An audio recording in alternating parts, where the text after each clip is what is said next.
May our hearts and minds be a little more open and accepting of those who might not look so attractive physically, or who might not look the way that is pleasing to us.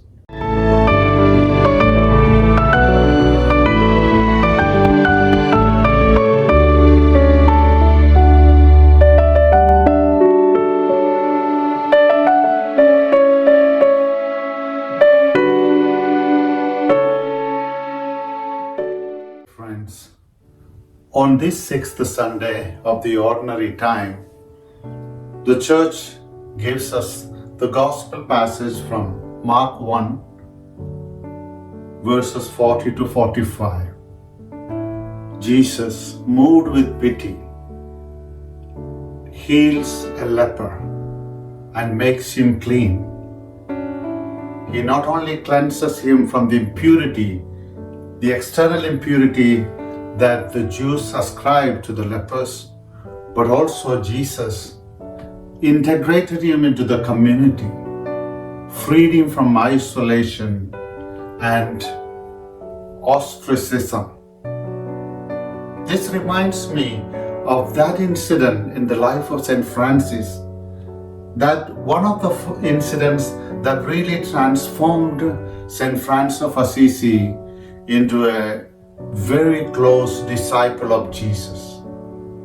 It was his first encounter with a leper. Francis always had a fear of the lepers, but on a particular day, as he was taking a ride out in the country, he comes across a leper who comes out of a clump of trees. But this particular leper was so disfigured. Half of his nose had been eaten away. His hands were simply stubs because there were no fingers, and his lips were oozing white pus. It was such a shocking and disfiguring encounter for Francis. However, the grace of God allowed him to overcome that fear. He slips down the horse, runs straight to the leper and embraces him and kisses him. This encounter of Francis with that leper, overcoming his initial repulsion into acceptance of his fellow brother who had been disfigured, changes his life drastically. Francis' relationship with God was something deeper and more sincere, and he had a great sensitivity to those who suffer. And he was a real disciple of Jesus who stretched out his arms on the cross to embrace all of humanity without any distinction. I just would like to point a couple of things from this passage, perhaps the Word of God teaches. First of all, anything that the Gospel speaks about, any event, any episode, might be just a miracle, but it has got a deeper meaning.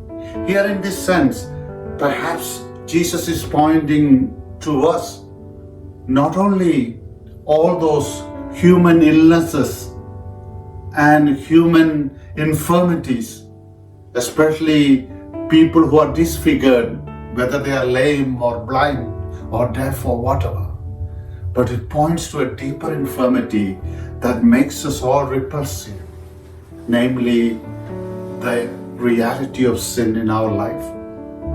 If we are so much concerned about the appearance, and many times we refuse to accept someone just because he or she wears the wrong type of clothes, he or she has got the wrong color of the skin, he or she belongs to a different class of people. How much more important it is that we be accepting and pleasing to the eyes of God.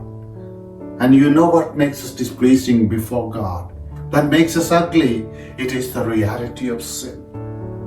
And the sacrament of reconciliation The sacrament of the sick, a couple of sacraments that really brings about tremendous healing and transformation to people. Do we really make use of these sacraments? The sacrament of reconciliation available to us because we are fragile sinners, we often fall, but God offers this sacrament of healing that makes us beautiful before God. When we have a very elderly person, very sick person, someone close to death, etc., in our family, in our neighborhood, do we show enough interest to bring a priest to that person, to offer that person sacrament of healing, sacrament of the sick?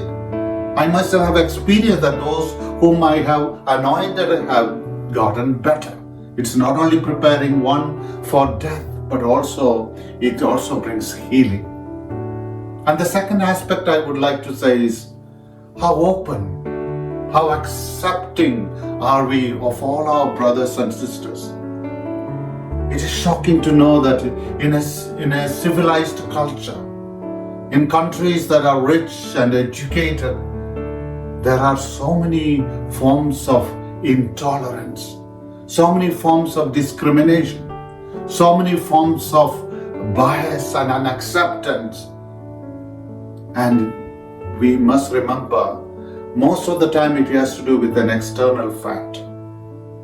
But a man of God like Francis of Assisi was able to accept everyone, was sensitive to the suffering of those who were in the fringes of the society, who were not accepted in society, because he encountered God in that leper. May our hearts and minds be a little more open and accepting of those who might not look so attractive physically, or who might not look the way that is pleasing to us. But inside that person, however maybe repulsive, unattractive, however different that person may be from us, there lies the infinite dignity of a human person created in the image of God. May we extend our arms, may we open our hearts to those who are naturally or who are normally isolated or disregarded in society, because this is the way we can possibly bring some healing to the broken world in which we live.